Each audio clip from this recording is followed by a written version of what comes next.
Gawa tayo guys ng French toast bread at ito ang ating mga kailangan. Ayan, ito ay melted cheese, evap milk, and 2 eggs. Got it. And the right, ay joke lang po. Kunin natin yung tinapay.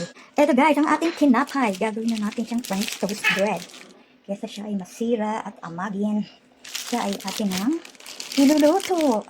Gagawin natin siyang French toast bread. Okay? Umpisa na natin guys. Ito na guys, umpisahan na natin. Lagyan natin ng milk.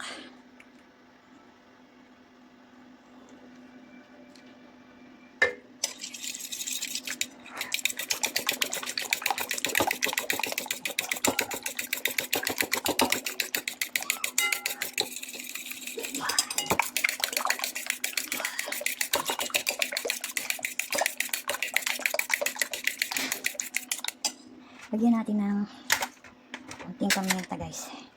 Timplahan natin ng konting paminta.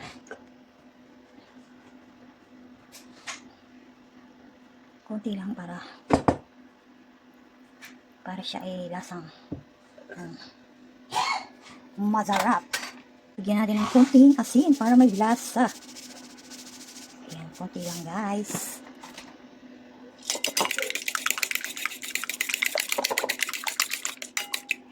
Gusto ko siya ay manamis-namis guys. Kaya lagyan natin siya ng konting sugar. Hindi lang guys kasi masusunog yan later. Ayan, lagyan natin ng sugar. And then, lagyan natin siya ng mantika. Dapat ay butter guys, kaso ma-access butter eh. Huwag na lang butter. Ito na lang guys, cooking oil. Ayan. Para hindi madikit. Ito na guys, tubog na natin ang ating bread. At siya'y maibabad na. Ayan. Matutunaw guys, kaya alisin agad natin siya.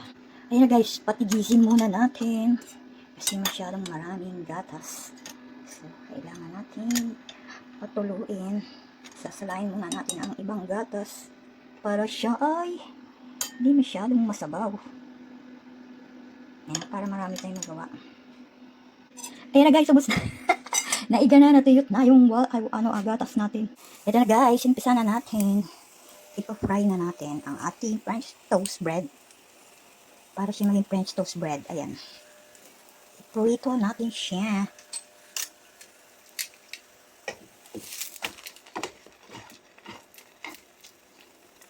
Ito na guys, ang ating finished bread. Ayan. Kailangan brownish na siya. Para it's crispy or crunchy ang ating bread. Ayan guys, lagyan natin ang ating cheese. Para siya ay mag-melt na. Ang ating melted cheese. Ayan na guys, ilagay natin dito sa ibabaw. Para siya ay zoom. Ito na guys. Ito na yung luto na. Yan lang yan guys. Tapos na siya. Ayan. Itabi muna natin siya. Ayan. Ayan. Iniwa ko na yung ating isang finish product. Ayan guys, ito na yung pangalawa. Ang ating pangalawang French toast bread. So, ilalagay na natin sa ibabaw ito. Ang init guys.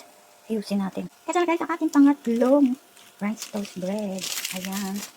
Lagay na natin sa ibabaw yun. Ayan na guys, tapos na. Ayan, ito na yung finished product natin. Thank you for watching. Ayan, kain na tayo. Luto na to. Kain na tayo. Ito na guys ang ating finished product. Thank you for watching. Kape, kape, kape. Kape again. Again. Sinabi mo yan. Kape. Ha?